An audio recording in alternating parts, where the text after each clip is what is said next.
ओम ज्ञानतिमिरन्दस्य ज्ञानाञ्जनशलाकया चक्षुरुन्मिलितं येन तस्मै श्रीगुरुवे नमः। नमो विष्णुपादाय कृष्णप्रेष्ठाय भूतले श्रीमते भक्तिवेदान्तस्वामिनिति नामिने। नमस्ते सरस्वती देवे गौरवाणी प्रचारिणे निर्विशेषशून्यवादी पाश्चात्यदेशतारिणे। वाञ्छाकल्पतरुभ्यश्च कृपा सिन्धुभ्येव च पतितानां पावनेभ्यो वैष्णवेभ्यो नमो नमः। जय श्री कृष्ण चैतन्य प्रभु नित्यानंद श्री अद्वैत गदाधर शिवासादि गौर भक्तवृंद। हरे कृष्णा कृष्ण कृष्ण हरे हरे, हरे राम राम राम हरे हरे। मुखं करोति वाचालं पंगुं लंघयते गिरिं यत्कृपातमहं वन्दे श्री गुरो दीनतारिणं परमानंद महात्मं श्री चैतन्य ईश्वर। हरे कृष्ಣ, ಎಲ್ಲರಿಗೂ ಈ ಬೆಳಿಗ್ಗೆ ಕ್ಲಾಸ್ಗೆ ಸ್ವಾಗತ.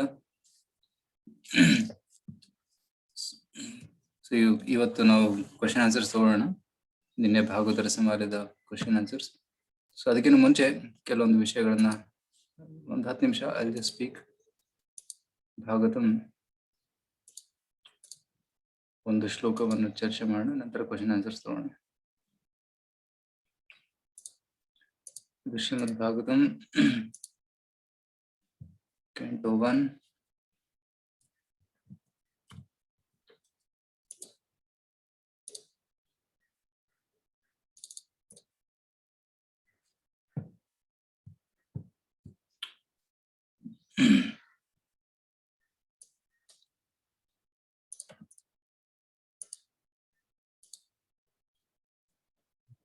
ಇದು ಕಾಣ್ತಾ ಇದೆ ನಿಮ್ಗೆ? ಹಾ ಪ್ರಭುಜಿ, ಕಾಣ್ತಿದೆ ಪ್ರಭು. ಓಕೆ, ಇದು ಮೊದಲನೇ ಸ್ಕಂದ 5ನೇ ಅಧ್ಯಾಯ 33ನೇ ಶ್ಲೋಕ. ಇದೊಂದು ಸುಂದರವಾದ ಒಂದು ಅನಾಲಜಿ, ಉಪಮಾ ಇಲ್ಲಿ ಕೊಡ್ತಾ ಇದ್ದಾರೆ.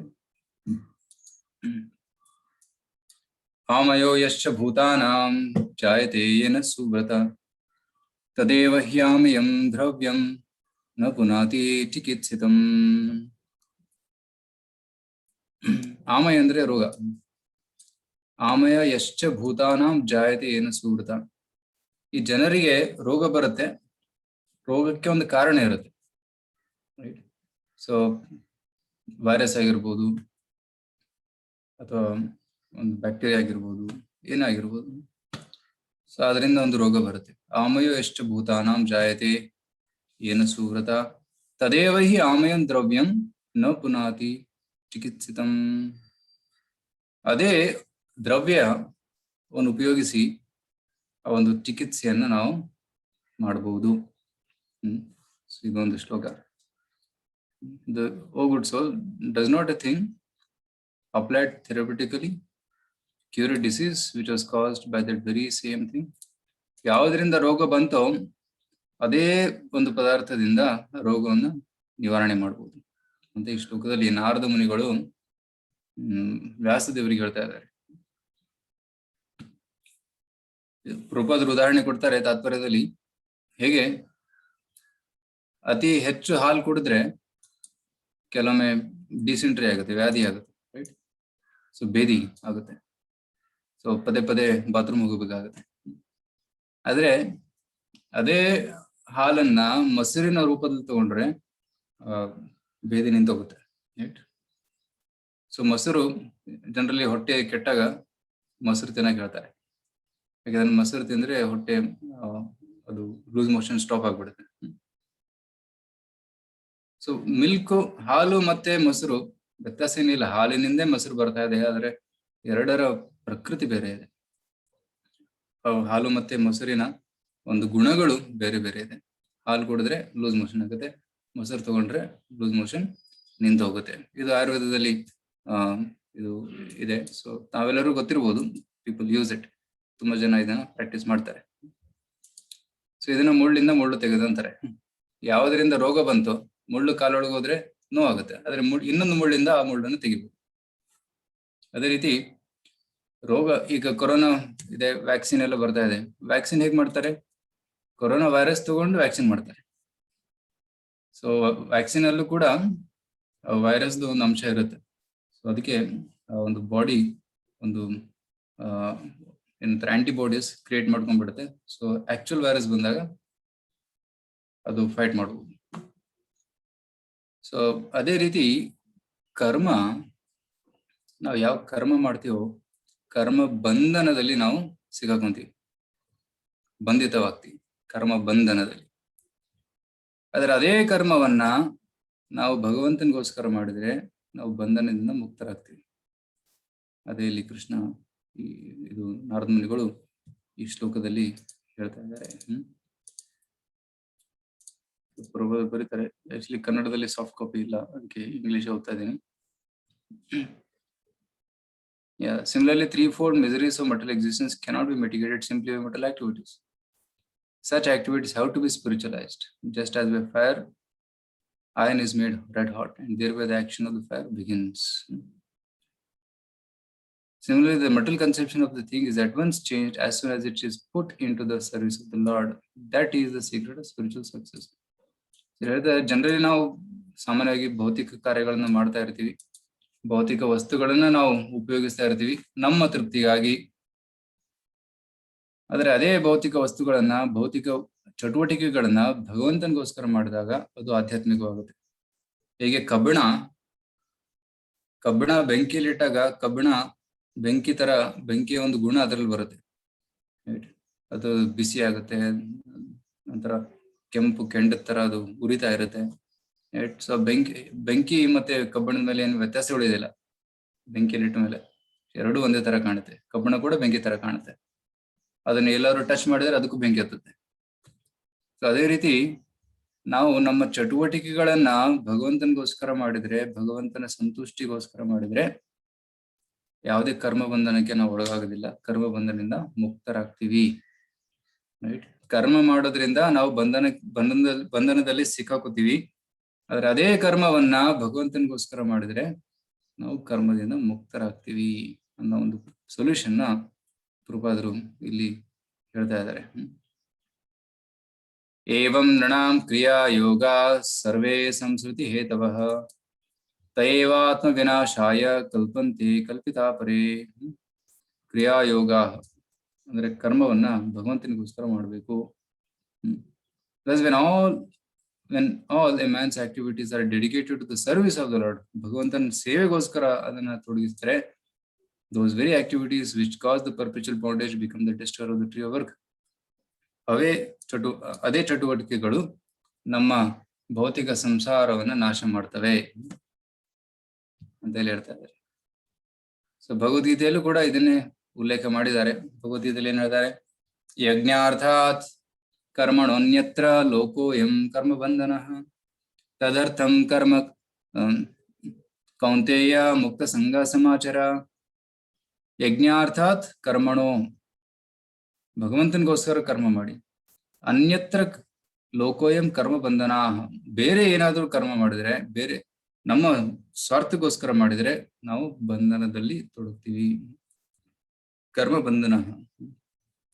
ಸೊ ಅದಕ್ಕೆ ಯಜ್ಞ ಅಂದ್ರೆ ಭಗವಂತ ವಿಷ್ಣು. ಸೊ ವಿಷ್ಣುಗೋಸ್ಕರ, ಕೃಷ್ಣನಿಗೋಸ್ಕರ ನಾವು ಕಾರ್ಯಗಳನ್ನ ಮಾಡಬೇಕು. ಇನ್ನೊಂದು ಶ್ಲೋಕದಲ್ಲಿ ಹೇಳ್ತಾರೆ, ಯಜ್ಞಶಿಷ್ಟ ಸಿನಶ್ಯಂತೋ ಮುಚ್ಚಂತೆ ಸರ್ವ ಕಿಲ್ಬಿಷೈ ಭುಂಜತೆ ತೇ ತ್ವಘಂ ಪಾಪ ಏ ಪಚಂತ್ಯಾತ್ಮ ಕಾರಣ. ಯಜ್ಞಶಿಷ್ಟ ಅಂದ್ರೆ ಭಗವಂತನಿಗೆ ನೈವೇದ್ಯವನ್ನು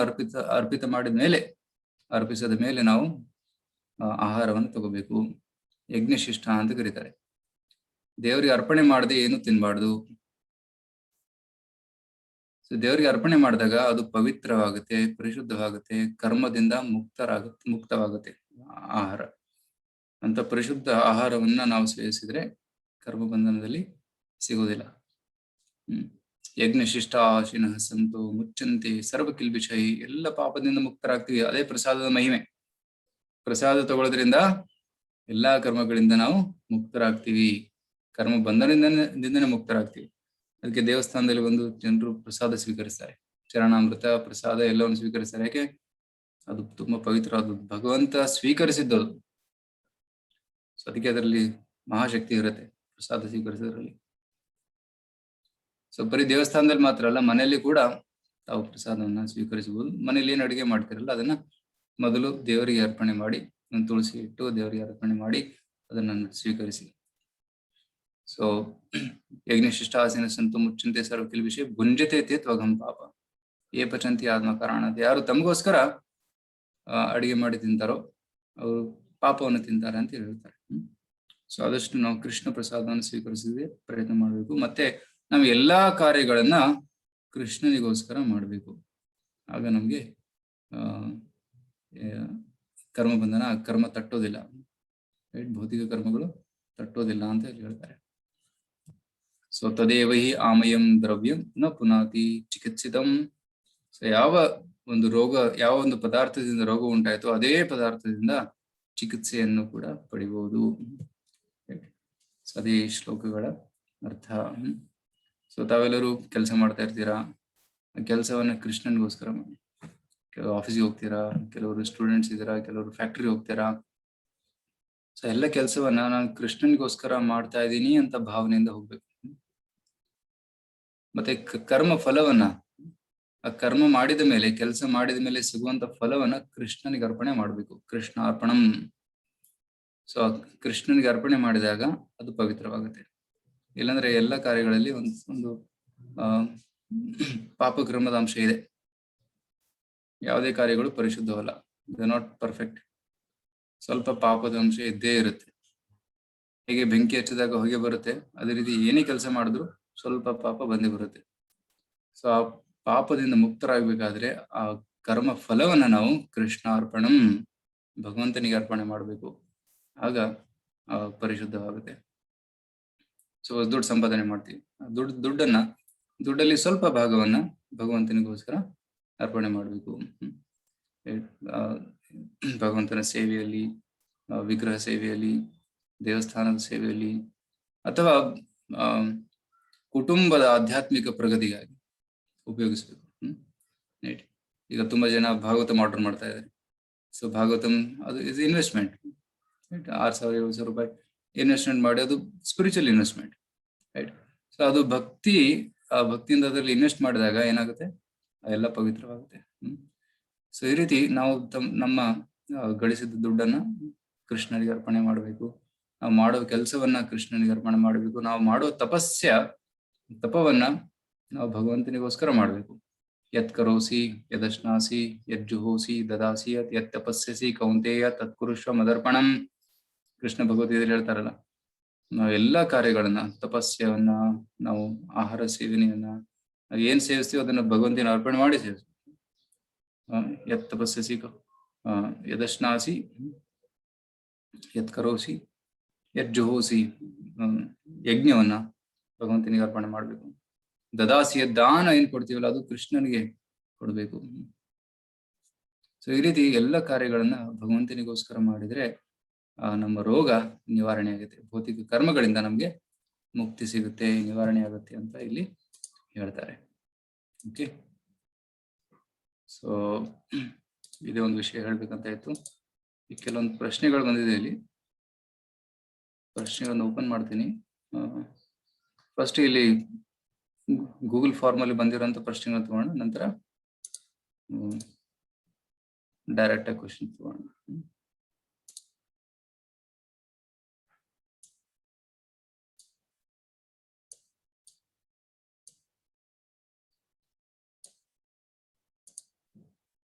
ಜಸ್ಟ್ ಓಪನ್ ಮಾಡ್ತಿದ್ದೀನಿ.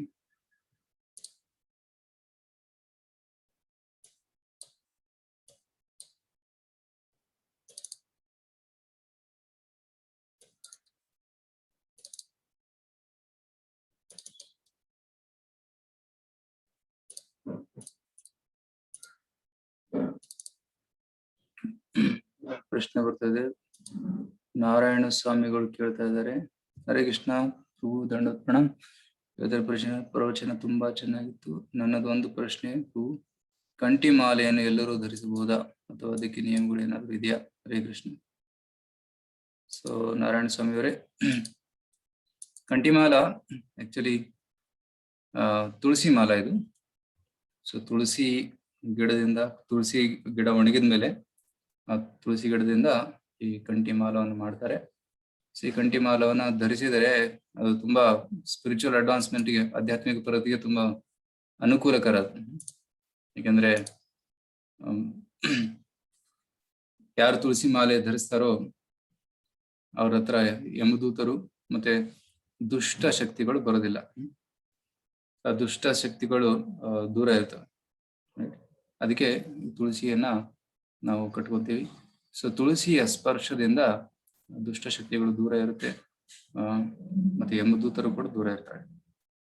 ಮತ್ತೆ ಆಧ್ಯಾತ್ಮಿಕ ಪ್ರಗತಿಗೆ ತುಳಸಿ ತುಂಬಾ ತುಳಸಿಯ ಒಂದು ಪ್ರಮುಖ ಪಾತ್ರತೆ ಇದೆ. ಅದಕ್ಕೆ ತುಳಸಿಯ ಸಂಪರ್ಕದಲ್ಲಿ ನಾವು ಎಷ್ಟು ಹೆಚ್ಚು ಇರ್ತೀವೋ ಅಷ್ಟು ನಮ್ಮ ಆಧ್ಯಾತ್ಮಿಕ ಪ್ರಗತಿ ಆಗುತ್ತೆ. ಸೊ ಆದಷ್ಟು ನಾವು ತುಳಸಿಯ ಸಂಪರ್ಕದಲ್ಲಿ ಇರಬೇಕಂತ ನಾವಿದು ಹಾಕೊಂತೀವಿ. ಮತ್ತೆ ಇನ್ನೊಂದು ಅರ್ಥ ಏನಂದ್ರೆ, ಇದು ಕಂಠಿಮಾಲ ಯಾರು ಧರಿಸ್ತಾರೋ ಅವರು ಕೃಷ್ಣನ ಸೇವಕರಂತೆ. ಹೇಗೆ ಕೆಲವೊಮ್ಮೆ ಮನೆಯಲ್ಲಿ ದನ ಇರುತ್ತೆ ಅಥವಾ ಸಾಕು ಪ್ರಾಣಿಗಳು ಇರುತ್ತೆ. ಆ ಸಾಕು ಪ್ರಾಣಿಗಳಿಗೆ ಬೆಲ್ಟ್, ಸಪೋಸ್ ನಾಯಿಗೆ ಒಂದು ಬೆಲ್ಟ್ ಕಟ್ಟಿದ್ರೆ ಆ ನಾಯಿಗೆ ಸ್ವಾಮಿ ಇದ್ದಾನೆ ಅಂತ ಅರ್ಥ. ಅದೇ ರಸ್ತೆಯಲ್ಲಿರುವಂತಹ ನಾಯಿಗಳಿಗೆ ಬೆಲ್ಟ್ ಇರೋದಿಲ್ಲ, ಸೊ ಅವ್ರಿಗೆ ಸ್ವಾಮಿಗಳಿಲ್ಲ, ಅಂದ್ರೆ ಮಾಸ್ಟರ್ ಇಲ್ಲ, ಪ್ರಭು ಇಲ್ಲ. ಅದೇ ರೀತಿ ನಾವು ಕೂಡ ಕೃಷ್ಣನ ದಾಸರು, ಕೃಷ್ಣನ ಸೇವಕರು. ಬೆಲ್ಟ್ ಕಟ್ಕೊಂಡಂಗೆ ನಾವು ಭಗವಂತನ ಸೇವಕರ ತರ, ಅದಕ್ಕೆ ಕಂಠಿಮಾಲ. ಸೊ ಇದನ್ನ ಕಟ್ಕೊಳ್ಳೋದಕ್ಕೆ ನಿಯಮಗಳಿದೆ. ಸೊ ನಿಯಮ ಏನಂದ್ರೆ, ಫಸ್ಟ್ ನಾವು ಭಗವಂತನಿಗೆ ಕೃಷ್ಣನೇ ಭಗವಂತ ಅಂತ ಒಪ್ಕೋಬೇಕು. ಕೃಷ್ಣನ ದಾಸನಾಗಿ ನಾವು ಸೇವೆ ಮಾಡ್ತಾ ಇರಬೇಕು. ಮತ್ತೆ ನಾವು ನಿಯಮಗಳನ್ನ ಪಾಲನೆ ಮಾಡಬೇಕು. 4 ನಿಯಮಗಳನ್ನ. ಮಾಂಸ ತಿನ್ಬಾರ್ದು, ಎಗ್ಸ್, ಮೀಟ್, ಫಿಶ್, ಮೊಟ್ಟೆ, ಮೀನು, ಮಾಂಸ ಇದನ್ನೆಲ್ಲ ಬಿಟ್ಟಿರ್ಬೇಕು. ನಂತರ ಜೂಜ್ ಆಡಬಾರ್ದು. ನಂತರ ಕುಡಿಯೋ ಚಟ, ಸಿಗರೇಟ್ ಸೇದೋ ಚಟ, ಅಥವಾ ಇವನ್ ಟೀ ಕಾಫಿ, ಈರುಳ್ಳಿ ಬೆಳ್ಳುಳ್ಳಿ ಅದು ಕೂಡ ತಿಂತಾ ಇರಬಾರ್ದು. ನಂತರ ಪರಸ್ತ್ರೀ ಪುರುಷರ ಸಂಘವನ್ನ, ಸಂಪರ್ಕವನ್ನ ಬಿಟ್ಟಿರಬೇಕು. ರೈಟ್. ಸೊ ಈ ರೀತಿ 4 ನಿಯಮಗಳನ್ನು ಪಾಲನೆ ಮಾಡಬೇಕು. ಮತ್ತೆ ಹರೇ ಕೃಷ್ಣ ಜಪ ಮಾಡ್ತಾ ಇರಬೇಕು. ಸೊ ನಾವು ಯಾವಾಗ ಜೀವನ ಪರ್ಯಂತ ನಾವು ಈ ನಿಯಮಗಳನ್ನು ಫಾಲೋ ಮಾಡ್ತೀವಿ ಅಂತ ನಮಗೆ ಒಂದು ಕಾನ್ಫಿಡೆನ್ಸ್ ಬರುತ್ತೋ, ಆ ರೀತಿ ನಾವು ಸಿಚುವೇಶನ್ಸ್ ಸೃಷ್ಟಿ ಮಾಡ್ಕೊಂಡಿದೀವೋ, ಆಗ ಕಂಠಿಮಾಲೆಯನ್ನ ಧರಿಸ್ಬೋದು. ಓಕೆ. ಮೋಸ್ಟ್ಲಿ ಅವ್ರ ಕ್ಲಾಸಲ್ಲಿ ಇಲ್ಲ ಅನ್ಸುತ್ತೆ. ಸೊ ಇದನ್ನ ವಿಡಿಯೋ ಅವ್ರು ನೋಡ್ಬೋದು ನಂತರ. ಹರೇ ಕೃಷ್ಣ. ಕಟವಾಂಗ ಋಷಿ ರಾಜರ್ಷಿ ಅವರ ಬಗ್ಗೆ ಸ್ವಲ್ಪ ಡೀಟೇಲ್ ಆಗಿ ಹೇಳಬೇಕಾಗಿ ವಿನಂತಿ. ಭಾನುವರು ಕೇಳ್ತಾ ಇದ್ದಾರೆ. ಕಟವಾಂಗ ರಾಜರ ಬಗ್ಗೆ. ಹರೇ ಕೃಷ್ಣ. ನೀವೇ ಕೇಳಿದ್ರದ? ಹೌದು ಪ್ರಭು. ಸೊ ಕಟವಾಂಗ ಋಷಿಗಳ ಬಗ್ಗೆ ಹೆಚ್ಚು ವಿವರಣೆ ಕೊಟ್ಟಿಲ್ಲ. ಅವರು ರಾಜರಾಗಿದ್ರು. ಅವರು ರಾಜರಾಗಿದ್ರು. ಸೊ ದೇವತೆಗಳು ಮತ್ತು ದಾನವರ ಯುದ್ಧ ನಡೀತಿರ್ಬೇಕಾದ್ರೆ ಅವ್ರು ದೇವತೆಗಳು ರಿಕ್ವೆಸ್ಟ್ ಮಾಡ್ಕೊಂತಾರೆ ಕಟವಾಂಗ ರಾಜರಿಗೆ, ನೀವು ಬಂದು ಸಹಾಯ ಮಾಡಿ ಅಂತ. ಸೊ ಅವರು ದೇವತೆಗಳ ಪಕ್ಷದಲ್ಲಿ ಯುದ್ಧ ಮಾಡ್ತಾ ಇದ್ರು. ಸೊ ಆಗ ಯುದ್ಧ ಮಾಡಿದ ಮೇಲೆ ದೇವತೆಗಳು ಗೆದ್ದರು. ದೇವತೆಗಳಿಗೆ ತುಂಬಾ ಸಂತೋಷ ಆಯ್ತು. ಆಗ ಇಂದ್ರ ಕೇಳ್ತಾನೆ ಒಂದು ವರವನ್ನು ಕೇಳಿ ಅಂತ. ಆ ಕಟವಾಂಗ ಮಹಾ ಭಕ್ತನಾಗಿದ್ದ. ಅದಕ್ಕೆ ಅವನು ಕೇಳ್ತಾನೆ, ನನಗೆ ಏನು ಭೌತಿಕ ವರಗಳು ಬೇಕಿಲ್ಲ, ನನ್ನ ಜೀವಿತಾವಧಿ ಎಷ್ಟಿದೆ ಹೇಳಿ ಅಂತ ಕೇಳ್ತಾನೆ. How much time I have. ಆಗ ಇಂದ್ರ ಎಲ್ಲ ದೇವತೆಗಳು ಚೆಕ್ ಮಾಡಿ ಹೇಳ್ತಾರೆ, 1 ಮುಹೂರ್ತ ಇದೆ ಅಂತ. ಆ 1 ಮುಹೂರ್ತ ಇದೆ ಅಂತ ಕೇಳಿದ ತಕ್ಷಣ ಕಟವಾಂಗ ಸ್ವರ್ಗಲೋಕದಿಂದ ಭೂಮಿಗೆ ಬಂದು ಭಗವಂತನ ಧ್ಯಾನ ಮಾಡ್ತಾ ಕೂತ್ಕೊಂಡು ಭಗವಂತನನ್ನ ಪಡಿತಾನೆ. ಸೊ 1 ಮುಹೂರ್ತದಲ್ಲೇ ಭಗವಂತನನ್ನ ಪಡಿತಾನೆ ಅಂತ ಒಂದು ಉದಾಹರಣೆಯಲ್ಲಿ ಕೊಟ್ಟಿದ್ದಾರೆ. ಕಟವಾಂಗ ರಾಜರ ಹೆಸರು ಯಾಕೆ ತಗೊಂಡ್ರು ಇಲ್ಲಿ? ಯಾಕಂದ್ರೆ ಪರೀಕ್ಷಿತ್ ಮಹಾರಾಜ ಯೋಚನೆ ಮಾಡ್ತಾ ಇದ್ದ, 7 ದಿನ ಇದೆ, 7 ದಿನದಲ್ಲಿ ನಾನು ಹೇಗೆ ಸಿದ್ಧಿಯನ್ನು ಪಡೀಲಿ ಅಂತ. ಸೊ ಆಗ ಕಟವಾಂಗ ರಾಜರ ಉದಾಹರಣೆಯನ್ನು ಕೊಟ್ಟು, ಕಟವಾಂಗ 1 ಮುಹೂರ್ತದಲ್ಲಿ ಮುಕ್ತಿಯನ್ನು ಪಡೆದ. ಸೊ ನಿನ್ನ ಹತ್ರ 7 ದಿವಸ ಇದೆ. ಸೊ 7 ದಿವಸದಲ್ಲಿ ಖಚಿತವಾಗಿ ನೀನು ಭಗವಂತನನ್ನ ಪಡಿಬಹುದು ಅಂತ ಆಶ್ವಾಸನೆಯನ್ನು ಕೊಡೋದಕ್ಕೆ ಶುಕದೇವ್ ಗೋಸ್ವಾಮಿ ಅವರು ಕಟವಾಂಗ ರಾಜರ ಉದಾಹರಣೆಯನ್ನು ತಗೊಂತಾರೆ. ಸೊ ಭಾಗವತದಲ್ಲಿ ಅಷ್ಟು ವಿವರ ಡೀಟೇಲ್ಸ್ ಕೊಟ್ಟಿಲ್ಲ ಕಟವಾಂಗ ರಾಜರ ಬಗ್ಗೆ.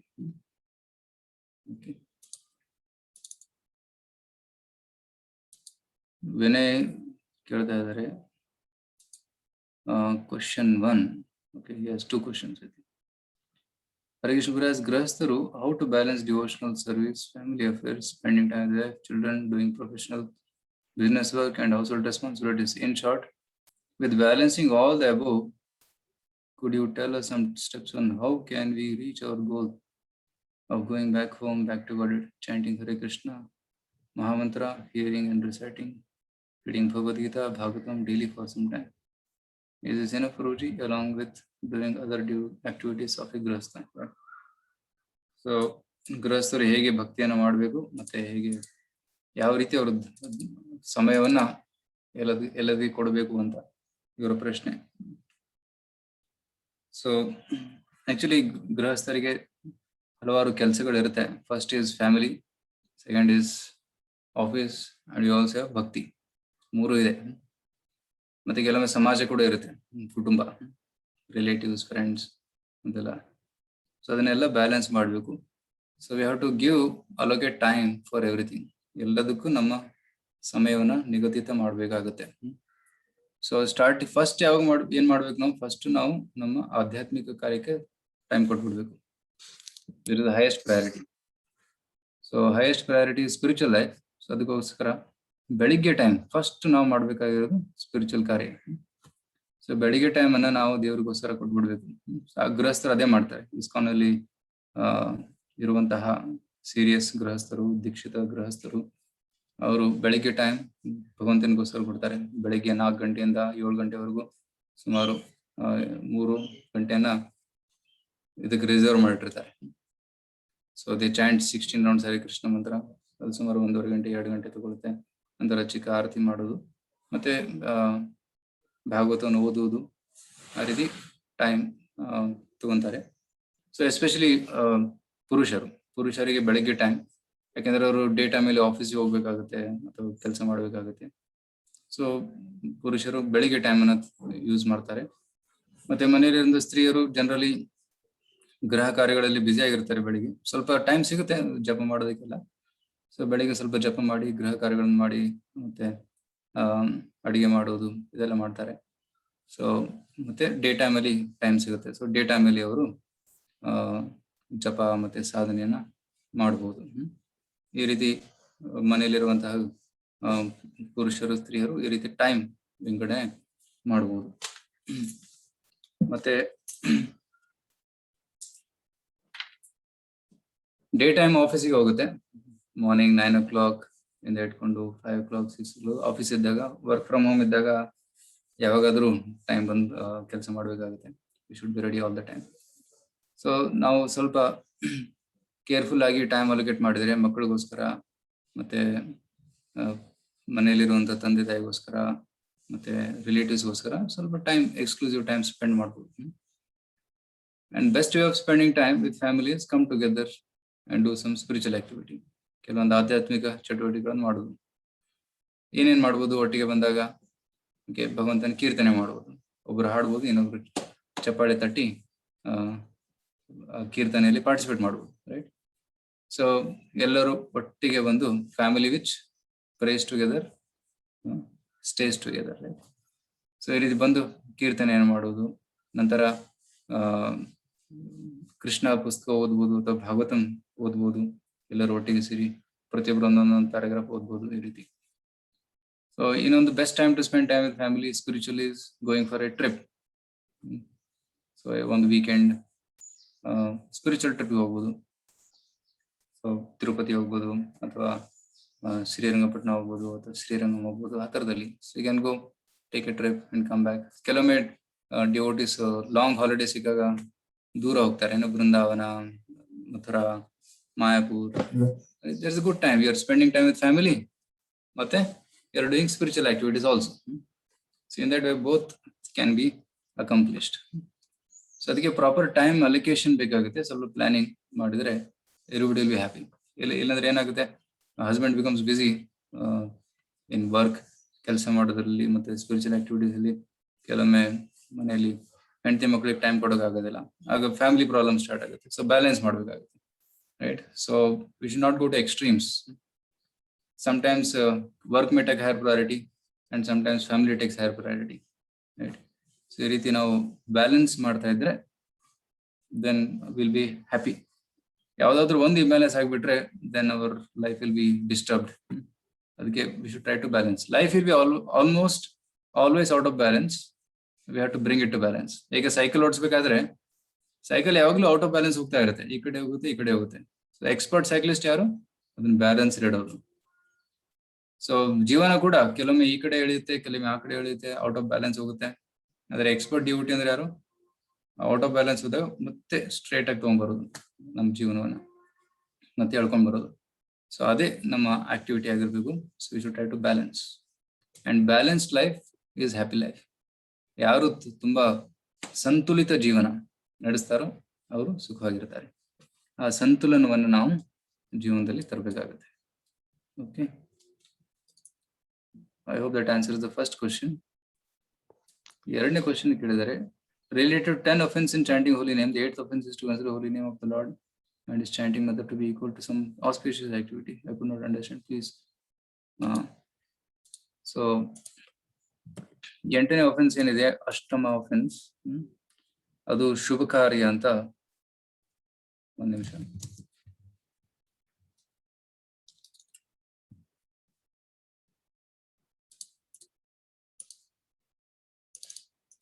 ಈ 10 ನಾಮಪದದಲ್ಲಿ ಕೊಟ್ಟಿದ್ದಾರೆ.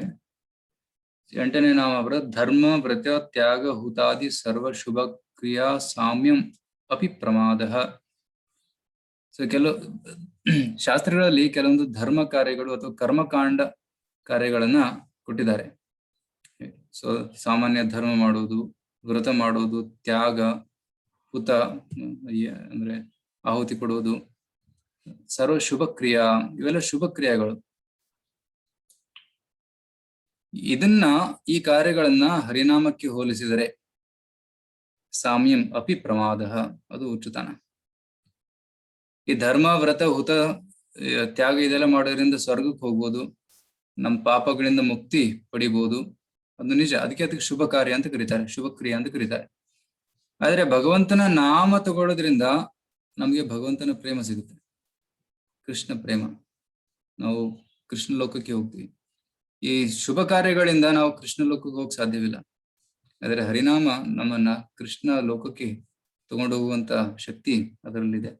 ಅದಕ್ಕೆ ನಾವು ಹರಿನಾಮ ಮತ್ತೆ ಶುಭ ಕಾರ್ಯಗಳನ್ನ ನಾವು ಸಮಾನ ಅಂತ ನೋಡಿದ್ರೆ ಅದು ಅಪರಾಧ ಆಗುತ್ತೆ. ಬಿಕಾಸ್ ಇಟ್ಸ್ ನಾಟ್ ಸಮಾನ. ಹರಿನಾಮ್ ಇಸ್ ಮಚ್ ಪವರ್ಫುಲ್, ಅತಿ ಶಕ್ತಿಶಾಲಿಯಾಗಿದೆ. ಸೊ ಅದಕ್ಕೆ ನಾವು ಅದನ್ನ ಹೋಲಿಸಬಾರ್ದು, ದಟ್ ಬಿಕಮ್ಸ್ ಅಪರಾಧ. ಪ್ರಭುಜಿ, thank you. Okay, Hare Krishna. Hare Krishna.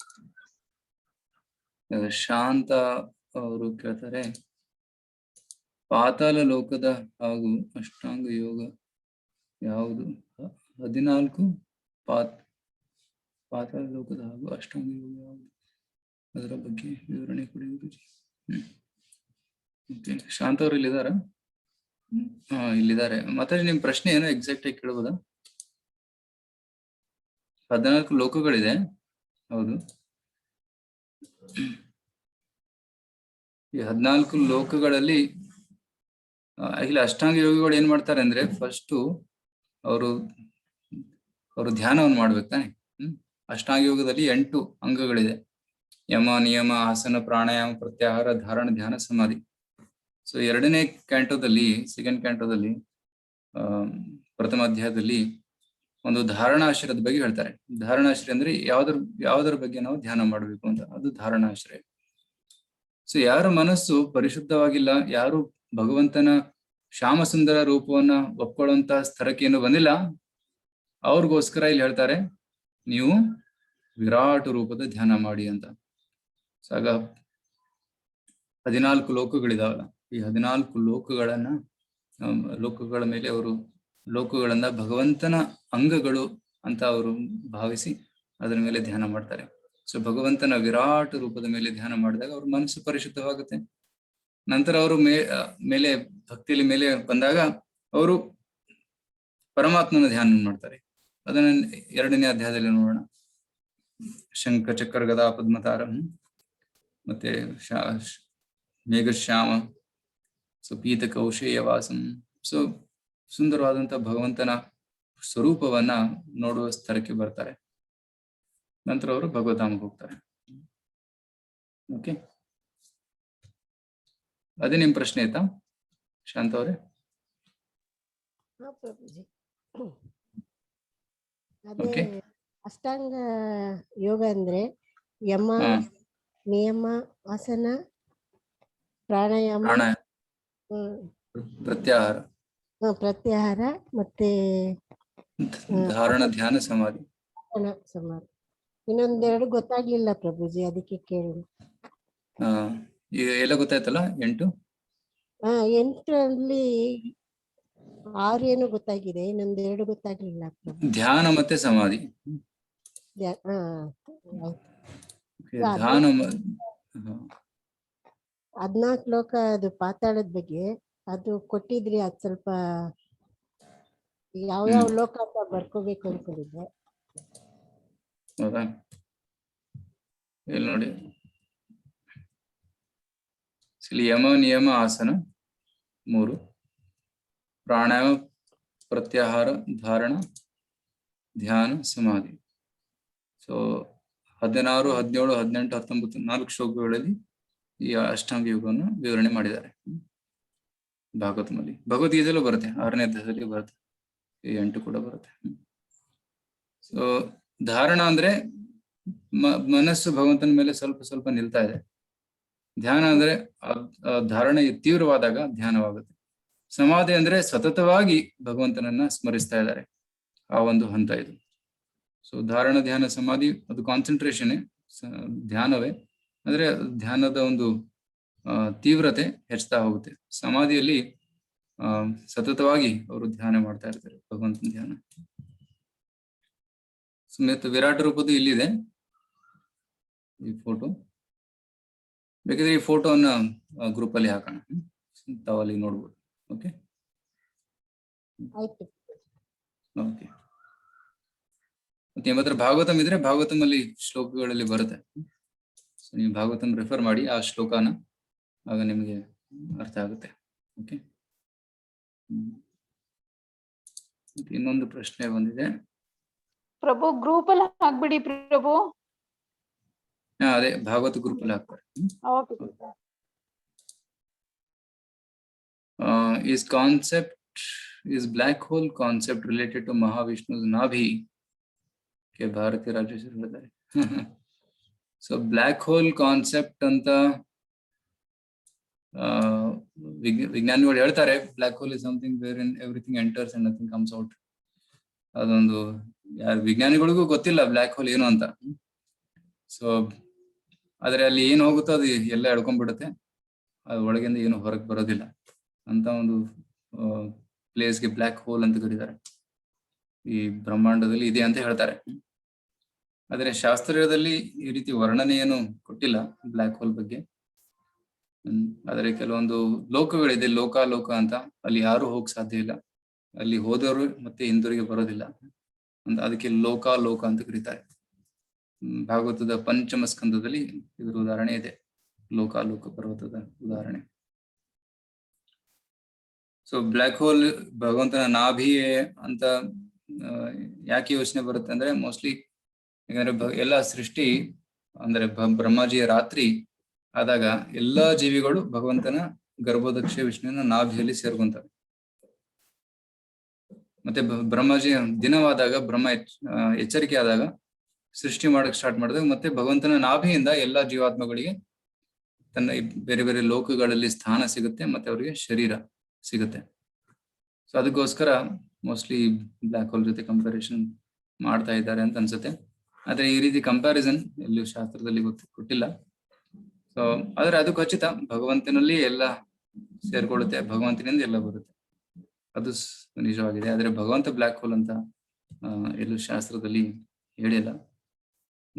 So ಇನ್ನೊಂದು ಥಿಯರಿ ಬಿಗ್ ಬ್ಯಾಂಗ್ ಥಿಯರಿ ಅಂತ ಕೂಡ ಬರುತ್ತೆ. ಬಿಗ್ ಬ್ಯಾಂಗ್ ಥಿಯರಿ ಅಂದ್ರೆ ಭಗವಂತನ ಶರೀರ ಇದು ಒಂದು ಎಕ್ಸ್ಪ್ಲೋಷನ್, ಒಂದು ವಿಸ್ಫೋಟದಿಂದ ಎಲ್ಲ ಬಂತು ಅಂತ. ಆದ್ರೆ ಶಾಸ್ತ್ರದಲ್ಲಿ ಆ ರೀತಿ ಹೇಳಿಲ್ಲ. ಎಲ್ಲ ಸೃಷ್ಟಿಯಾಗಿರೋದು ಮಹಾವಿಷ್ಣುವಿನಿಂದ, ಮಹಾವಿಷ್ಣುವಿನ ಶರೀರದಿಂದ ಎಲ್ಲ ಬರ್ತಾ ಇದೆ. ಓಕೆ, ಸೊ ಮಹಾವಿಷ್ಣುವಿನ ಶರೀರದಿಂದ ರೋಮಕೂಪಗಳಿಂದ ಬ್ರಹ್ಮಾಂಡಗಳು ಹೊರಬಂದು ಆ ಬ್ರಹ್ಮಾಂಡಗಳಲ್ಲಿ ಸೃಷ್ಟಿ ಆಗ್ತಾ ಇದೆ. ಸೊ ಈ ತತ್ವವನ್ನು ಶಾಸ್ತ್ರದಲ್ಲಿ ಕೊಟ್ಟಿದ್ದಾರೆ. ಆದ್ರೆ ಈ big bang theory, black hole theory ಅದು ಶಾಸ್ತ್ರದಲ್ಲಿ ಇಲ್ಲ. ಆದ್ರೆ ಇದ್ರೂ ಕೂಡ ಅದನ್ನ ಸ್ವಲ್ಪ ಹೋಲಿಸಬಹುದು. ಬಿಗ್ ಬ್ಯಾಂಗ್ ಅನ್ನು ಒಪ್ಕೊಂಡ್ರು ಕೂಡ ಬಿಗ್ ಬ್ಯಾಂಗ್ ಯಾರು ಮಾಡಿದ್ರು ಅಂತ ನಾವು ಪ್ರಶ್ನೆ ಮಾಡ್ತೀವಿ. ಯಾಕಂದ್ರೆ ಬಿಗ್ ಬ್ಯಾಂಗ್ ವಿಸ್ಫೋಟದಿಂದ ಸೃಷ್ಟಿ ಎಂದು ಆಗೋದಿಲ್ಲ, ವಿಸ್ಫೋಟದಿಂದ ನಾಶವಾಗುತ್ತೆ ಅಷ್ಟೇ. ಬಿಲ್ಡಿಂಗ್ ಬಿದ್ದೋಗುತ್ತೆ, ಜನ ಸತ್ತುತ್ತಾರೆ ಎಂದು ಸೃಷ್ಟಿ ಆಗೋದಿಲ್ಲ. ಆದ್ರೆ ಸೃಷ್ಟಿ ಆದ್ರೂ ಕೂಡ ಅದು ಭಗವಂತನ ಒಂದು ನಿಯಂತ್ರಣ ಅಲ್ಲಿ ಇರಬೇಕು. ರೈಟ್, ಭಗವಂತನ ನಿಯಂತ್ರಣ ಇಲ್ಲದೆ ಈ ರೀತಿ ಸೃಷ್ಟಿ ಮಾಡೋದು ಸಾಧ್ಯ ಇಲ್ಲ. ಓಕೆ,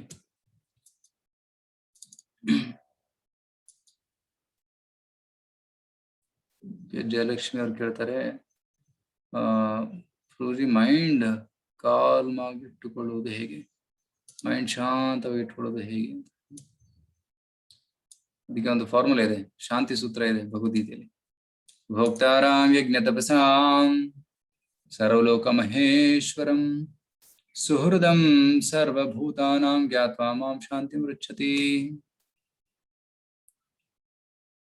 ಭೋಕ್ತಾರಾಂ ಯಜ್ಞ ತಪಸಾಂ, ಭಗವಂತನೇ ನಿಜವಾದ ಭೋಕ್ತ, ಎಲ್ಲ ಕಾರ್ಯವನ್ನ ಭೋಗಿಸುವನು ಕೃಷ್ಣ. ನಾನು ಉಪಭೋಗಿ ಅಷ್ಟೇ, ನಿಜವಾದ ಭೋಗಿ ಕೃಷ್ಣ. ಭೋಕ್ತಾರಾಂ ಯಜ್ಞ ತಪಸಾಂ, ನಮ್ಮ ಎಲ್ಲ ಯಜ್ಞ ತಪಸ್ಸುಗಳ ಒಂದು ಫಲವನ್ನ ಭೋಗಿಸುವನು ಕೃಷ್ಣನೇ. ಅದಕ್ಕೆ ನಾವು ಕಾರ್ಯಗಳನ್ನು ಮಾಡಿದಾಗ ಕಾರ್ಯ ಫಲವನ್ನ ಭೋಗಿಸಕ್ಕೆ ಇಚ್ಛೆ ಪಡಬಾರ್ದು. ಆ ಕರ್ಮ ಫಲವನ್ನ ಭಗವಂತನಿಗೆ ಅರ್ಪಣೆ ಮಾಡ್ಬೇಕು. Because is real enjoyer. ಆಗ ಶಾಂತವಾಗಿರ್ತೀವಿ ನಾವು. ಏನಾಗುತ್ತೆ, ನಾವು ಭೋಗಿಸೋದಕ್ಕೆ ಇಚ್ಛೆ ಪಟ್ಟಾಗ ಎಷ್ಟು ಭೋಗಿಸ್ತೀವಿ ಅಷ್ಟು ನಾವು ಡಿಸ್ಟರ್ಬ್ ಆಗ್ತೀವಿ.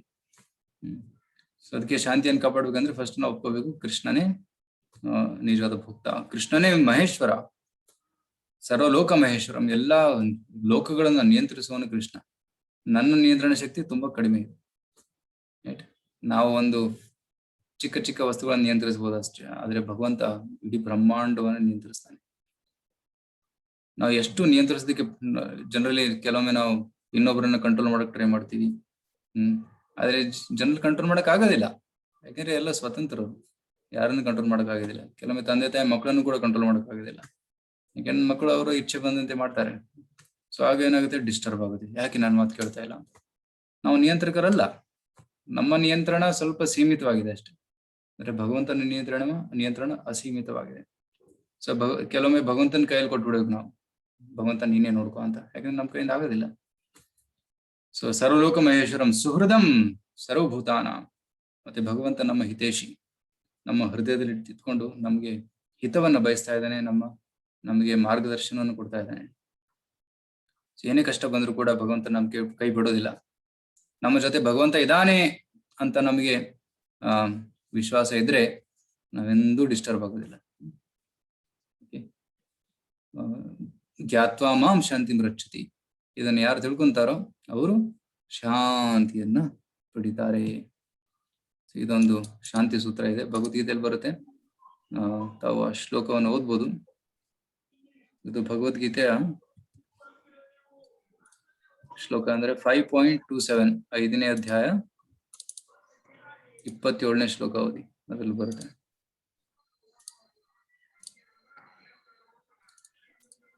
ಓಕೆ, 5.29 ಈ ಶ್ಲೋಕ ಇದೆ. ಮತ್ತೆ ಇನ್ನೊಂದು ಶ್ಲೋಕ ಕೂಡ ಬರುತ್ತೆ. ಅದೇನಂದ್ರೆ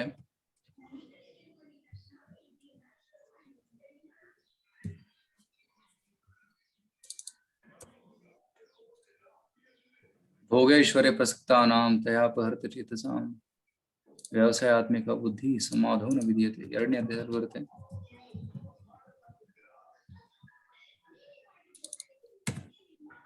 2.44 ಸಮಾಧಿ ಅಂದ್ರೆ ಮನಸ್ಸು ಸ್ಥಿರವಾಗಿ ಯಾರಿಗಿರೋದಿಲ್ಲ, ಯಾರು ಭೋಗ ಮತ್ತೆ ಐಶ್ವರ್ಯಕ್ಕೆ ಪ್ರಸಕ್ತರಾಗಿದ್ದಾರೆ, ಯಾರು ಭೋಗದಲ್ಲಿ, ಭೋಗ ವಿಲಾಸದಲ್ಲಿ ಮತ್ತೆ ಸಂಪತ್ತನ್ನ ಗಳಿಸೋದ್ರಲ್ಲಿ, ಎಂಜಾಯ್ ಮಾಡೋದ್ರಲ್ಲಿ ರತರಾಗಿದ್ದಾರೆ. ಅಪಹೃತ ಚೇತಸಾಂ, ಅವರ ಬುದ್ಧಿ ನಾಶವಾಗಿದೆ, ಅವರ ಬುದ್ಧಿ ಅಪಹರಣ ಆಗಿದೆ ಅಂತ ಹೇಳ್ತಾರೆ. ವ್ಯವಸಾಯಾತ್ಮಿಕ ಬುದ್ಧಿ, ಒಂದು ತೀಕ್ಷ್ಣ ಬುದ್ಧಿ, ಒಂದು ಸಮತುಲನ ಅವ್ರ ಮನಸ್ಸಲ್ಲಿ ಬರೋದಿಲ್ಲ. ಸಮಾಧೋ ನ ವಿಧೀಯತೆ. ಸೊ ನಾವು ಶಾಂತವಾಗಿ ಕಾಮ್ ಆಗಿರ್ಬೇಕಂದ್ರೆ ಫಸ್ಟ್ ಭೋಗ ವಿಲಾಸವನ್ನು ಬಿಟ್ಟುಬಿಡಬೇಕು. ಭಗವಂತನ ಸೇವೆ ಮಾಡೋದ್ರಲ್ಲಿ ನಾವು ಸಮಯವನ್ನು ಕಳಿಬೇಕು. ಮತ್ತೆ ಭಗವಂತನೇ ನಿಜವಾದ ಭಕ್ತ, ನಿಜವಾದ ಈಶ್ವರ, ನಿಜವಾದ ನಮ್ಮ ಹಿತೇಶಿ ಸುಹೃದ ಅಂತ ತಿಳ್ಕೊಂಡಾಗ ನಾವು ಶಾಂತವಾಗಿರಕ್ಕೆ ಸಾಧ್ಯ.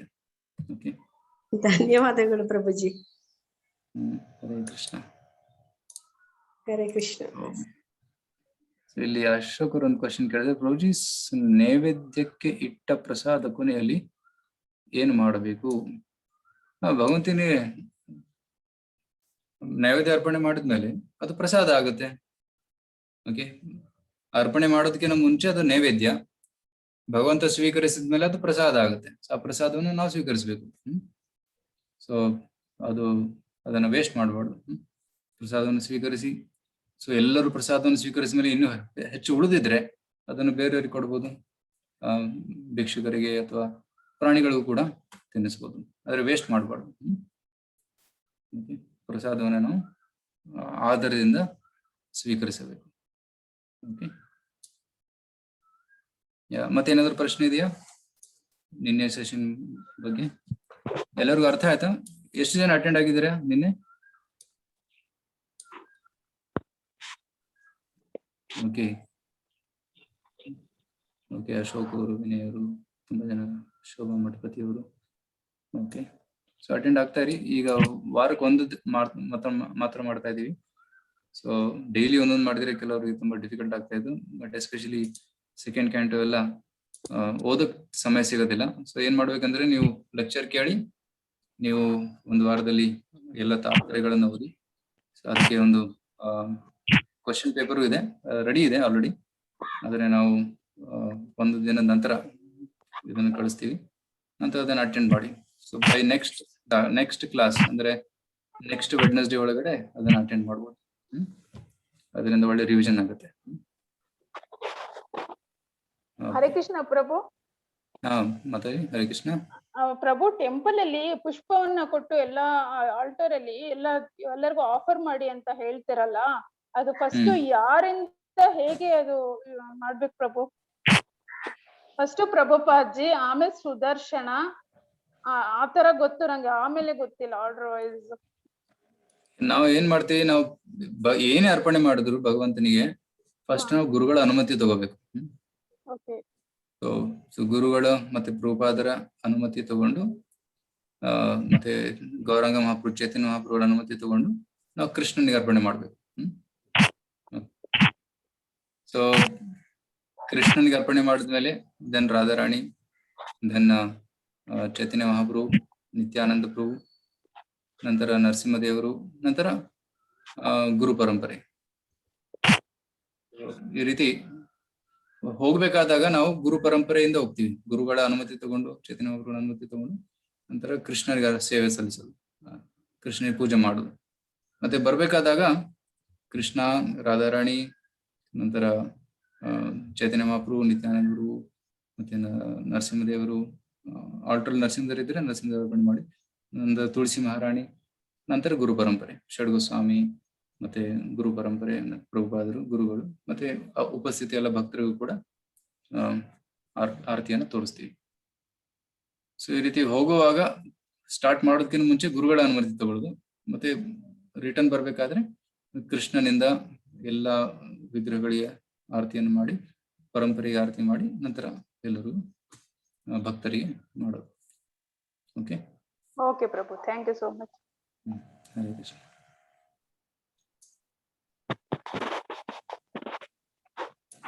ಸೊ ಗುರುಗಳೇ, ನೀವು ಹೇಳಿದ್ದೀರಾ ಪರ ಸ್ತ್ರೀ ಹೆಣ್ಣು ಮಕ್ಕಳ ಜೊತೆ ಸಂಬಂಧ ಇರಬಾರ್ದು ಅಂತ, ಬಟ್ ಪ್ರೀತಿ ಮಾಡಿರೋನ ಬಿಡ್ಬೇಕಾ? ಇಲ್ಲೊಂದು ಪ್ರಶ್ನೆ ಬರ್ತಾ ಇದೆ, ಅವ್ರು ಯಾರ ಹೆಸರಂತ ಗೊತ್ತಿಲ್ಲ, ಫೋನ್ ನಂಬರ್ ಮಾತ್ರ ಇದೆ ಇಲ್ಲಿ. ಈ ಪರಸ್ತ್ರೀ ಪುರುಷರ ಸಂಘ ಅಂದ್ರೆ ಮದುವೆಗಿಂತಲೂ ಮುಂಚೆ ಸಂಬಂಧ ಇಟ್ಕೊಳ್ಳೋದು, ಮದುವೆ ಹೊರಗಡೆ ಸಂಬಂಧ ಇಟ್ಕೊಳ್ಳೋದು, ಅದಕ್ಕೆ ಪರಸ್ತ್ರೀ ಪುರುಷ ಅಥವಾ ಅನೈತಿಕ ಸಂಬಂಧ ಅಂತ ಕರೀತಾರೆ. ಸೊ ಮದುವೆಗೆ ಮುಂಚೆ ಗರ್ಲ್ ಫ್ರೆಂಡ್ ಬಾಯ್ ಫ್ರೆಂಡ್ ಜೊತೆ ಓಡಾಡೋದು, ಒಂಟಿಯಾಗಿ ಸಮಯನ ಕಳೆಯುವುದು, ಅದು ತಪ್ಪು, ಅದು ಅನೈತಿಕ ಕಾರ್ಯವಾಗುತ್ತೆ. ಸೊ ಮದುವೆ ನಂತರ, ಮದುವೆ ಆದ್ಮೇಲೆ ಮದುವೆ ಹೊರಗಡೆ ಸ್ತ್ರೀ ಪುರುಷರ ಜೊತೆ ಸಂಬಂಧ ಇಟ್ಕೊಳ್ಳೋದು ಎಕ್ಸ್ಟ್ರಾ ಮ್ಯಾರಿಟಲ್ ಅಫೇರ್ಸ್ ಅಂತ ಕೊಟ್ಟಿದ್ದಾರೆ, ಅದು ತಪ್ಪಾಗುತ್ತೆ. ಸೊ ಮದುವೆ ಆದ್ಮೇಲೆ ಗಂಡ ಹೆಂಡತಿ ಇಬ್ರು ಒಟ್ಟಿಗೆ ಇರ್ಬೋದು, ರೈಟ್. ಆದ್ರೆ ಹೊರಗಡೆ ಏನು ಸಂಬಂಧ ಬೆಳೆಸ್ಕೊಂಡ್ರೆ ಅದು ಅನೈತಿಕವಾಗುತ್ತೆ. ಸೊ ನೀವು ಯಾರು ಪ್ರಶ್ನೆ ಕೇಳ್ತಿದ್ದಾರೆ ಯಾಕೆ ಅಂತ ಗೊತ್ತಾಗ್ತಾ ಇಲ್ಲ. ಆದ್ರೆ ಯಾರಾದ್ರೂ ಆ ರೀತಿ ಪ್ರೀತಿಯನ್ನ ಮಾಡ್ತಾ ಇದ್ರೆ, ಇಲ್ಲಿ ಕೇಳ್ತಾ ಇದಾರೆ ಅವರು ಸಂಬಂಧ ಇರಬಾರ್ದು ಅಂತ ಹೇಳ್ತಾರೆ, ಅದೇ ಪ್ರೀತಿ ಮಾಡೋದನ್ನ ಬಿಡ್ಬೇಕಾ ಅಂತ. ಸೊ ನೀವು ಯಾರಾದ್ರೂ ಹಿಂಗೆ ನೀವು ಇಂಟ್ರೆಸ್ಟ್ ಇದ್ರೆ ಯಾರ ಮೇಲಾದ್ರೂ ಫಸ್ಟ್ ಅವ್ರ ತಂದೆ ತಾಯಿ ಒಡಿ ಮಾತಾಡಿ ಡೈರೆಕ್ಟ್ ಆಗಿ. ಅವ್ರ ತಂದೆ ತಾಯಿ ಒಪ್ಕೊಂಡ್ರೆ, ನಿಮ್ಮ ತಂದೆ ತಾಯಿ ಒಪ್ಕೊಂಡ್ರೆ ಮದುವೆ ಮಾಡ್ಕೊಡಿ, ಮತ್ತೆ ನಿಷ್ಠೆಯಿಂದ ಗೃಹಸ್ಥರಾಗಿ ಜೀವನ ಮಾಡಿ, ಕೃಷ್ಣನ ಕೇಂದ್ರವಾಗಿ ಇಟ್ಕೊಂಡು. ಒಪ್ಪಲಿಲ್ಲ ಅಂದ್ರೆ ಮರ್ತು ಬಿಡಿ. Okay, so then find a suitable wife, ಒಳ್ಳೆ ಹುಡುಗಿಯನ್ನು ಹುಡುಕಿ ಮದುವೆ ಮಾಡಿ, ಮತ್ತೆ ಈ ರೀತಿಯ ಜೀವನವನ್ನ ತುಂಬಾ ಮೊರಾಲಿಟಿಯಾಗಿ, ತುಂಬಾ ನೈತಿಕತೆಯಿಂದ ಮಾಡ್ಬೋದು. ಯಾಕಂದ್ರೆ ಈ ರೀತಿ ಸಂಬಂಧಗಳನ್ನು ಬೆಳೆಸ್ಕೊಳ್ಳೋದ್ರಿಂದ ತುಂಬಾ ಪ್ರಾಬ್ಲಮ್ಸ್ ಆಗುತ್ತೆ. Social problems, mental problems, emotional problems, ಮತ್ತೆ ಸ್ಪಿರಿಚುವಲಿ ಕೂಡ ಸ್ಥಿರವಾಗಿರೋದು ಕಷ್ಟ ಆಗುತ್ತೆ. ಅದಕ್ಕೆ ಈ ರೀತಿ ಸಂಬಂಧಗಳನ್ನು ಬೆಳೆಸ್ಕೋಬಾರ್ದು ಅಂತ ಹೇಳ್ತಾರೆ. ಓಕೆ, ಹರೇ ಕೃಷ್ಣ ಪ್ರಭುಜಿ. ಎಸ್, ಮಹೇಶ್ ದೀಪಾಲಿ. ಪ್ರಭುಜಿ, ಇದು ಪರೀಕ್ಷಿತರು ಯಾರು ಪ್ರಭುಜಿ? ಅಂದ್ರೆ ಎಷ್ಟು ಜನಕ್ಕೆ ಸಾಧನೆ ಮಾಡಿದ್ಮೇಲೂ ದೇವರ ದರ್ಶನ ಆಗಲ್ಲ, ಅವ್ರಿಗೆ ಗರ್ಭದಲ್ಲೇ ದೇವರ ದರ್ಶನ ಆಗುತ್ತೆ. ಅವರ ಪೂರ್ವ ವೃತ್ತಾಂತ ಏನು? ಪೂರ್ವ ವೃತ್ತಾಂತದ ಬಗ್ಗೆ ಕೇಳಿಲ್ಲ ಅಷ್ಟು. ಆದ್ರೆ ಅವರು ಮಹಾನ್ ಭಕ್ತರು ಅಂತ ಮಹಾಭಾಗವತರು ಅಂತ ಭಾಗವತದಲ್ಲಿ ಉಲ್ಲೇಖ ಮಾಡಿದ್ದಾರೆ. ಮಹಾಪೌರುಷಿಕೋ ಭವಾನ್ ಅಂತ ಹೇಳ್ತಾರೆ. 2ನೇ ಸ್ಕಂದದಲ್ಲಿ ಮಹಾಪೌರುಷಿಕೋ ಅಂದ್ರೆ ಮಹಾಪುರುಷನ ಸಂಪರ್ಕದಲ್ಲಿರುವಂತವನು ಮಹಾಪೌರುಷಿಕೋ ಭವಾನ್. ಸುಖದೇವ ಗೋಸ್ವಾಮಿ ಹೇಳ್ತಾರೆ, ನಾನು ನಿನಗೆ ಭಾಗವತವನ್ನ ಕೇಳಿಸ್ತೀನಿ, ನೀನು ಕೇಳು ಅಂತ. ಯಾಕಂದ್ರೆ ನೀನು ಅತಿ ಉತ್ತಮವಾದಂತಹ ಒಬ್ಬ ಭಕ್ತ. ಸೊ ಆದ್ರೆ ಈ ಪೂರ್ವ ಜನ್ಮದ ವೃತ್ತಾಂತ ನಾನು ಎಂದು ಕೇಳಿಲ್ಲ. ಆದ್ರೆ ಅವರು ಪ್ರಥಮ ಸ್ಕಂದದಲ್ಲಿ ಪರೀಕ್ಷಿತನ ಜನನ ಅಂತ ಒಂದು ಅಧ್ಯಾಯ ಇದೆ. ಆ ಅಧ್ಯಾಯದಲ್ಲಿ ಪರೀಕ್ಷಿತನ ಗುಣಗಳ ವರ್ಣನೆ ಇದೆ. ಸೊ ಅವನು ಮಹಾಭಕ್ತ, ಅವನ ಗುಣಗಳು, ದಿವ್ಯವಾದ ಗುಣಗಳು ಅವನಲ್ಲಿದೆ. ಅವನ ಕರ್ಮ, ಅವನ ಜನ್ಮ, ಕರ್ಮ ಮತ್ತೆ ಅಂತ ಸಾವು ಎಲ್ಲವೂ ದಿವ್ಯವಾಗಿದೆ ಅಂತ ಉಲ್ಲೇಖ ಬರುತ್ತೆ. ಅದ್ರ ಪೂರ್ವಜನ್ಮದ ಇತಿಹಾಸ ನಾನೆಂದು ಕೇಳಿಲ್ಲ. ಪ್ರಭುಜಿ, ಈಗ ಪಾಂಡವ್ರದ್ದು ಹೇಗೆ ಅವರು ಈ ದೇವತೆಗಳಿಂದ ಬಂದ್ರು ಅಂತಿದ್ದಾರೆ, ಆತರ ಪರೀಕ್ಷಿತರದ್ದು ಇಲ್ಲ ಅಲ್ವಾ? ಎಲ್ಲೂ ಇಲ್ಲ, ಆ ರೀತಿ ವರ್ಣನೆ ಎಲ್ಲೂ ಕೇಳಿಲ್ಲ. ಪ್ರಭುಜಿ, ಅವ್ರ ಕಲಿಯಲ್ಲಿರ್ತಕ್ಕಂಥ ಒಳ್ಳೆ ಗುಣಗಳ ಬಗ್ಗೆ ಹೇಗ್ ಗೊತ್ತಾಗುತ್ತೆ? ಅವರು ಶಿಕ್ಷೆ ಕೊಡದೆ ಬಿಡ್ತಾರಲ್ಲ. ಕೇಳಿದ್ರು ಅವರು, ಮೋಸ್ಟ್ಲಿ ಆಚಾರ್ಯರಿಂದ ಅಥವಾ ಗುರುಗಳಿಂದ ಕೇಳಿರ್ಬೋದು. ಸೊ ಸಾರಂಗ ಇವ ಸಾರ ಬುಕ್, ಹೇಗೆ ಒಂದು ಹನಿಬಿ ಒಂದು ಸಾರವನ್ನ, ಹೂವಿನ ಸಾರವನ್ನು ಗ್ರಹಿಸಿತು, ಅದೇ ರೀತಿ ಕಲಿಯುಗದ ಒಂದು ಸಾರವನ್ನು ಅವ್ರು ಗ್ರಹಿಸಿದ್ರು. ಏನದು? ಒಳ್ಳೆ ಕಾರ್ಯಗಳನ್ನ ಮಾಡಿದ್ರೆ, ಒಳ್ಳೆ ಕಾರ್ಯಗಳನ್ನ ಯೋಚನೆ ಮಾಡಿದ್ರು ಅದು ಫಲ ಕೊಡುತ್ತೆ, ಕೆಟ್ಟ ಕಾರ್ಯಗಳನ್ನ ಮಾಡಿದ ಮೇಲೆ ನಮ್ಗೆ ಪರಿಣಾಮ ಸಿಗುತ್ತೆ ಅಂತ. ರೈಟ್. ಸೊ ಆ ಒಂದು ಗುಣದ ಬಗ್ಗೆ ಅವ್ರು ಕೇಳಿದ್ರು. ಅದಕ್ಕೆ ಅವರು ಕಲಿಯುಗದ ಮೇಲೆ ದ್ವೇಷ ಮಾಡ್ಲಿಲ್ಲ. ನಾನು ದ್ವೇಷ್ಟಿ ಕಲಿಂ ಸಾಮ್ರಾಟ್ ಸಾರಂಗಿಯು ಸಾರಬುಕ್ ಕುಶಲಾನಿ ಆಶು ಸಿದ್ಧಂತಿ ನೇತರಾಣಿ ಕೃತಾನ್ಯತಿ. ಸೊ ಅವರು ಕಲಿಯುಗದ ಮೇಲೆ ದ್ವೇಷ ಮಾಡಿಲ್ಲ. ಯಾಕಂದ್ರೆ ಅವರು ಹರಿನಾಮ ಸಂಕೀರ್ತನೆಯನ್ನು ಹೆಚ್ಚಿಸ್ತಾರೆ.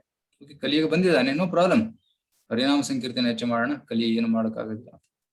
ಅದಕ್ಕೆ ಅವರು ಹರಿನಾಮ ಕೀರ್ತನೆ, ಹರಿಕೀರ್ತನೆ ಮತ್ತೆ ಶ್ರವಣಕ್ಕೆ ಹೆಚ್ಚು ಒತ್ತನ್ನ ಕೊಟ್ಟು ಪ್ರಭುಪಾದರಲ್ಲಿ ಹೇಳ್ತಾರೆ, ಈ ಕಲಿಯುಗದಲ್ಲಿ ಕೂಡ ಎಲ್ಲಾ ಜನರು ಕೀರ್ತನೆಯನ್ನು ಮಾಡಿದರೆ, ಪ್ರಚಾರವನ್ನು ಮಾಡಿದರೆ ಅದು ಕಲಿಯುಗವು ಕೃತಯುಗ ಆಗುತ್ತೆ ಅಂತ.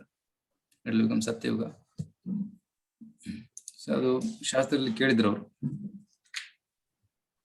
ಓಕೆ, ಮತ್ತೆ ಏನಾದ್ರು ಪ್ರಶ್ನೆ ಇದೆಯಾ? ಹರೇ ಕೃಷ್ಣ.